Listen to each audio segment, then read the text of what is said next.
দেখুন ভিউয়ার্স, ডিমের হালুয়াগুলো ভীষণ টেস্টি খেতে, অবশ্যই একবার আপনারা বানাবেন।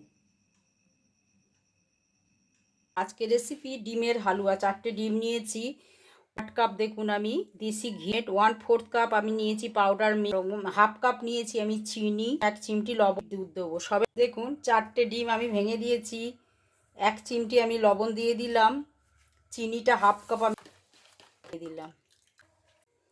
খানিকটা ব্লেন্ড করার পর আমি পাউডার মিল্কটা অ্যাড করে দিলাম। একটা আমি প্যান বসিয়ে নিয়েছি, এতে একটু ঘি আছে। এবার আমি এটা আস্তে আস্তে দারুচিনি পাউডার একটু দিয়ে দেব। ভিউয়ার্স, এইভাবে কিন্তু কন্টিনিউ নেড়ে যেতে হবে। ডিমের হালুয়াটা একটু কালারের জন্য আমি একটু ফুড কালার অ্যাড করে ড্রাই ফ্রুটস দিয়ে দিলাম খুব অল্প। চালটা প্লেটে ঢেলে নেব, তিল মাখিয়ে রেখেছি প্লেটে। এবার হালুয়াটা দেখুন ভিউয়ার্স, এইভাবে একটুখানি সমান করে দিলাম, ওপর থেকে ড্রাই ফ্রুটস দিয়ে দিলাম, কেটে দেখিয়ে দেব। ভিউয়ার্স, একটু শক্ত হয়ে গেছে, এবার আমি এটাকে